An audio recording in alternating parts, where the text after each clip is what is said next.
Obrigado.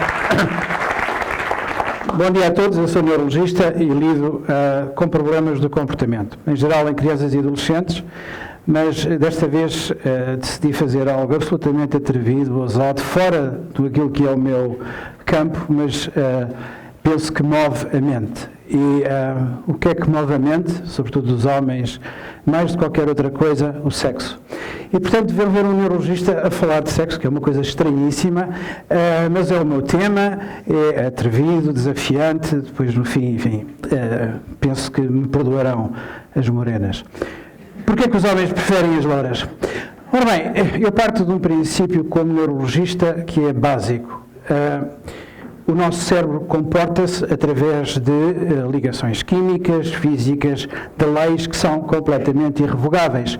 Todos nós somos um saco de químicos com delírio de grandeza. Somos basicamente um amontoado de átomos de carbono capazes de refletir sobre si mesmos. E, portanto, o nosso comportamento está regulado pelas leis da física e é inescapável. Aliás, o próprio Freud tinha a noção disso ao afirmar que, se em 1920, quando ele lançou a teoria psicanalítica, se soubesse mais sobre a fisiologia e sobre a química, os termos que ele utilizava seriam substituídos por termos químicos e a fisiologia vista de outra maneira. E a verdade é que, se alguém tomar um antidepressivo, naturalmente aquilo que faz é elevar a serotonina. A dopamina é também um neurotransmissor responsável pelo prazer. Evidentemente que eu não chego à minha casa e não digo, querida, eleva-me a dopamina. Mas, na verdade, é isso que ela faz. E, portanto, aquilo que nós chamamos de natureza humana é o produto dos genes e da experiência dos nossos antepassados que faz com que nós tenhamos determinadas ações e pensemos e atuemos hoje de uma determinada forma. E, portanto, é bom que se veja e se perceba que a biologia não é politicamente correta e, sobretudo, não se devem tirar conclusões morais das observações empíricas. Este é um desenho, uma caricatura feita no tempo de Darwin, em que os seus opositores achavam que o avô de Darwin devia ser assim. O avô de Darwin, que não o avô deles próprios, como é evidente. Bom, aquilo que a biologia mostra é que os homens, os Dom Juans desta vida, são naturalmente, biologicamente inclinados à poligamia. Tendem ou que desejariam de ter várias mulheres, mais do que o inverso. E isto é, basicamente, ou corresponde a uma lei biológica. Aliás, nós sabemos entre os primatas que essa tendência para a poligenia ou para a poligamia é tanto maior quanto maior for a diferença de estatura entre o macho e a fêmea. Será talvez por isso que a minha mulher, que tem, quando põe botas 1,80 m, escolheu um homem de 1,74 m, porque assim como assim as coisas ficam muito mais equilibradas lá em casa.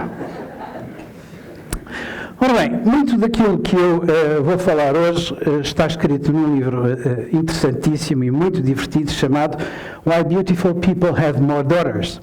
E tenho a impressão que aquilo que me atraiu a ir para este livro foi o facto destas duas encantadoras crianças, a direita e da esquerda, serem a Ana e a Rosa, minhas filhas, e, portanto, eu tenho algo a dizer a esse respeito, do ponto de vista da minha própria família, da minha própria evolução biológica. Ora bem, quais são então os princípios da psicologia evolutiva? O primeiro de todos é, no fundo, aquilo que vem na Bíblia: crescei e multiplicai-vos. Todos nós estamos sobre a Terra com um desejo último, final, que é passar os nossos genes à geração seguinte da forma mais eficiente possível. Este é o princípio fundamental. Isto porque os humanos são animais, como qualquer outro, são primatas, como os outros, e o cérebro humano, no que toca a estes aspectos, não é de todo diferente do cérebro do chimpanzé ou de qualquer outro mamífero que, no fundo, pretende exatamente o mesmo. talvez vocês não saibam, mas, por exemplo, os cães passam 90% da sua vida ativa à procura de uma fêmea disponível. Eu não sei se os homens passarão tanto tempo, pelo menos de uma forma declarada, mas na nossa vida íntima, para aí 60% não deverá ser muito longe, não estar muito longe da verdade. O outro princípio é que o nosso cérebro mantém-se igualzinho ao que era no tempo das cavernas. Nada verdadeiramente mudou naquilo que é a constituição e os seus circuitos neuronais mantêm-se exatamente idênticos ao que eram na Idade da Pedra. E, portanto, não sei se se lembram dos deuses, devem estar loucos, nós temos uma grande dificuldade em lidar com situações que não existiam nos tempos ancestrais. A minha mulher foi durante bastante tempo, ainda é ocasionalmente apresentadora de televisão, e quando eu comecei a namorar, acontecia às vezes estar, enfim, num jantar íntimo, num restaurante, à luz da vela, e haver uma pessoa que não conhecíamos de parte nenhuma, que pegava na cadeira e se sentava na nossa mesa a conversar, porque evidentemente ela entrava dentro de casa, não é verdade? E, portanto, através do ecrã de televisão, era como se fosse um comensal lá de casa. Isto porque o cérebro, o nosso cérebro antigo, continua a ver essas pessoas como nossas íntimas. E as pessoas, quando cruzam uma celebridade da televisão, tratam-na por tu. Não é verdade? Ou Júlia, para Júlia Pinheiro, ou o que é que seja, e o Zé dos Santos, como ele se chama, o apresentador da RTP, quando acaba o telejornal, muitas vezes pisca o olho. Aquela piscadela de olho tem exatamente a intenção de manter essa ligação que é absurda do ponto de vista racional, mas altamente eficaz do ponto de vista instintivo. E bem, o sucesso enorme do filme Basic Instinct e da cena do cruzamento da perna tem, obviamente, a ver com o mesmo. Nós tomamos a imagem como sendo uma realidade. Bom, se nós temos como primeira função passar os nossos genes à descendência seguinte, será que essa forma como o fazemos é igual nos homens e nas mulheres? Bom, todos nós aceitaremos que homens e mulheres são diferentes. E eu diria que, tal como os genitais são diferentes, também os cérebros são igualmente diferentes. O problema aqui coloca-se em que, sob que forma é a cultura ou a biologia que, de alguma forma, comanda o comportamento. Aquilo que eu defendo é que a cultura tende a modificar a biologia, não é de forma contrária. Ou seja, os rapazes são diferentes das raparigas, não porque as gerações foram educados de forma diferente, mas são educados de forma diferente porque biologicamente são distintos nos seus comportamentos. Este cowboy que vocês estão aqui a ver, sou eu próprio com 6 ou 7 anos. Mas aquilo que é notável de se saber é que a partir dos 3 anos de idade, os rapazes e as raparigas preferem naturalmente brincadeiras diferentes. Aliás, se puserem 2 primatas, 2 chimpanzés em idades jovens num quarto de brinquedos, eles próprios, o fêmea e o macho, escolhem brincadeiras diferentes. E de resto, se uma criança, um rapaz, as raparigas é um bocadinho diferente, entre os 4 ou 5 anos, preferencialmente brincar com bonecas, quiser se vestir de princesa no carnaval, etc., a probabilidade de que ele seja homossexual na idade adulta é acima de 80%. E, portanto, isto é algo que está inscrito de uma forma muito forte desde épocas muito precoces do desenvolvimento. E, portanto, não é verdadeiramente aquilo que a gente deseja ou aquilo que tomamos como opção que verdadeiramente conta, mas sim aquilo que os nossos genes determinam como a forma melhor de eles se espalharem nas gerações seguintes e quanto mais, melhor. Bom, chegamos então à altura de tentar perceber porque é que os homens preferem as louras. Por alguma razão, as senhoras, a partir de determinada idade, todas se tornam louras. E tornam-se louras por uma razão simples. O louro é a cor da juventude. E, naturalmente, do ponto de vista reprodutivo, as mulheres mais jovens são mais férteis e têm ovos de melhor qualidade. Isto é uma verdade biológica, então nós sabemos que muitas doenças genéticas são tão mais propensas a acontecer quanto mais velha é a mulher. E, portanto, basicamente, quando a mulher se aproxima de uma idade já perto da meia-idade, naturalmente que quer dar um sinal para a sociedade e para os homens em geral, para quem com ela convive, de que afinal não envelheceu. Se nós olharmos para a Barbie, a Barbie não surge por acaso, foi criada por uma empresa chamada Mattel, mas verdadeiramente o boneco foi, de alguma forma, gerado pela evolução darwiniana, de qual um modelo de fêmea que os homens prefeririam, porque naturalmente são essas que têm maior vantagem do ponto de vista reprodutivo.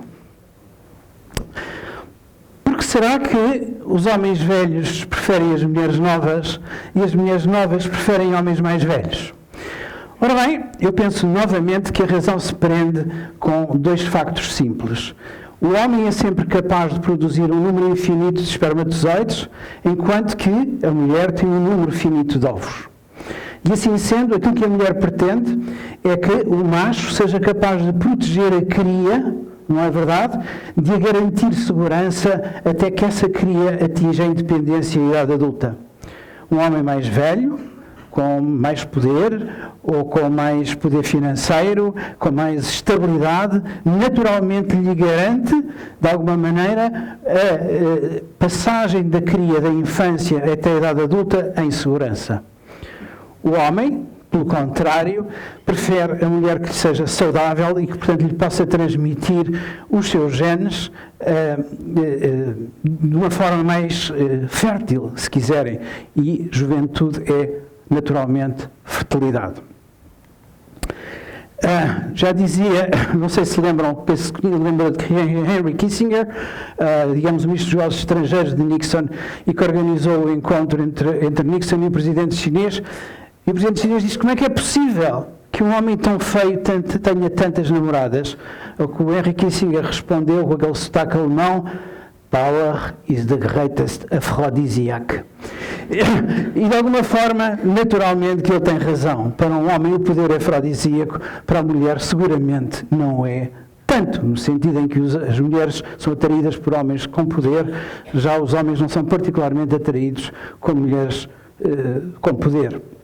Aliás, enfim, poderia dizer que havia vários exemplos na cidade do Porto, mas não vou por aí.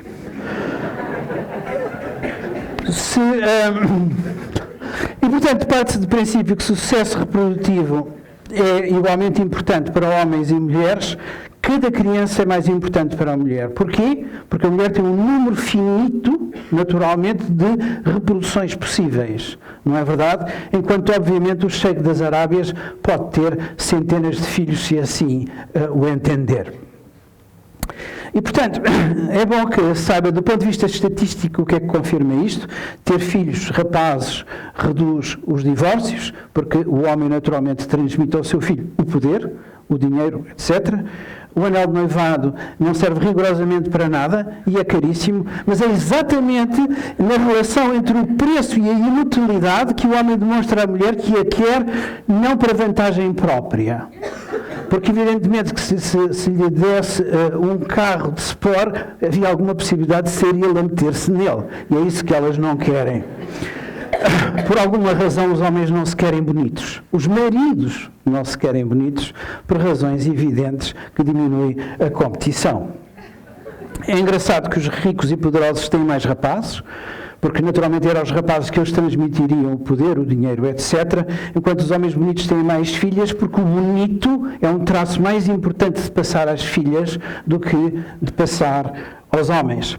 Se vocês repararem, quando nasce um rapaz, quando nasce uma criança, é sempre a sogra do marido que diz: ele parece muito com o pai.